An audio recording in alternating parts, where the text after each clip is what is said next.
кириш сөз. Бекеринен эл оозунда бир дагы ооз капустасыз жашабайт деген акылман сөздөр айтылып калбаса керек. Чынында эле ар бирибиз бул жашылчаны тамак ашка колдонуп келебиз.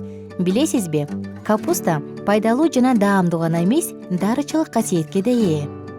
Тарыхы.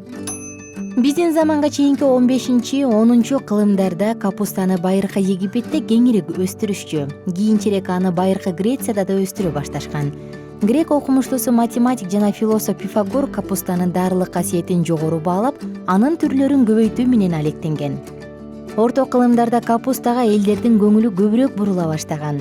Персиялык Илимпос, философ жана дарыгер Ибн Сина дарыгерликтин илимий канону деп аталган энциклопедиясында капустанын дарылык касиеттери тууралуу кеңири жазган. Кызыктуу фактылар. Кызыктуусу, өзүнүн тарыхында байыртан бери капуста кедей кембагалдардын азыгы катары саналчу. Мындан ондогон жылдар мурун жашылчанын онкологиялык ооруларга каршы касиети бар экендиги билингенден кийин ага карата мамиле дароо өзгөргөн. Анын рак шишиктерин пайда болуусун алдын алып, жана анда алардын көбөйүшүнө тоскоолдук жаратуучу заттар бар экени далилденген. Курамы. Капустанын жалбырактары көп түрлүү сиңимдүү заттардан турат. Капустада белок көп өлчөмдө эмес. Ал эми анын курамындагы май аз гана өлчөмдө болгонуна карабастан, профилактикалык жана дарычылык касиети өтө жогору. Жашылчанын көпчүлүк түрлөрү 3%дан 5%га чейин углеводдорду камтыйт. Ошондой эле ал бета-каротин, С, Б, Е, К витаминдерине бай. Капустанын бардык түрлөрүнүн курамындагы аз натрий жана көп өлчөмдөгү калийдин негизинде гипертония жана шишиктерде табылгысы азык. Ошондой эле анын курамы фосфор, темир, магний, ар кандай микроэлементтерге, клетчаткага бай. Пайдалуу жактары. Онкологиялык ооруларда. Жаныбарларга, алардын ичинен келемиштерге да жүргүзүлгөн эксперименттердин натыйжасында капустанын антиканцерогендик касиети далилденген. Алар бензопирен түтүнүндө көп ышталып жүрсө дагы капуста менен азыктандырылган жаныбарларда эч кандай зыяндуу шишиктер пайда болгон эмес. Ашказан ичеги ооруларында. Териге жабылган капуста жаратты тез айыктырары белгилүү. Ошондой эле эксперименттер анын ашказандын язвасында жана 12 ичеги оорусунда табылгыс даба экенин далилдешкен. Инфекциялык ооруларда. Анын курамындагы кайсы бир элементтер антибиотик сыяктуу таасир тийгизип, бактериялык флораны нормалдаштырып, инфекциялык оору учурунда эң жакшы жардам берет. Глистогендик каражат катары. Ачкарын капустанын ширесин ичүү ичегидеги ар кандай паразиттерден арылууга жардам берет. Ал үчүн күнүгө эртең менен ачкарын 5 күн катары менен жарым стакандан ширесин ичүү керек. Семирүүдө.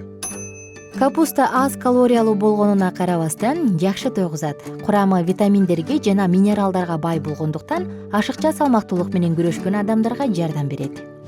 Остеопороз жана кальцийдин жетишсиздигинде. Анын курамында кальций бар болгондуктан организмге сиңимдүү келет. Ошондуктан остеопорозду жана кальций жетишпеген учурда тез жардамчы. Цингада. Капустанын курамындагы С витамининин өлчөмү апельсиндикине барабар. Ошондуктан бул жашылчаны цингада колдонуу сунушталат.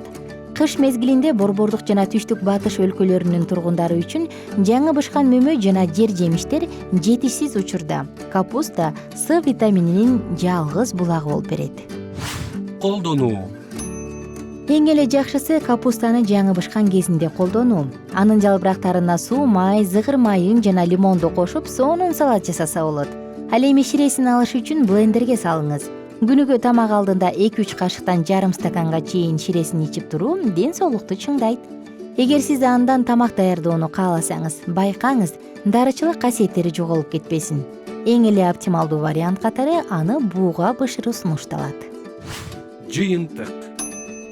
Капуста арзан турган жашылчалардын бири, бирок анын наркы баалуулугун түшүндүрбөйт. Анын курамындагы бай азыктар жөнөкөй эл үчүн дагы жеткиликтүү. Ошондуктан мындай кенчти баалап, капуста жеңиз жана оорубаңыз. Кененирээк маалыматтар үчүн биздин Facebook, Instagram жана Twitter соц барактарыбызга жазылыңыздар жана salamat.club клубуна кириңиздер.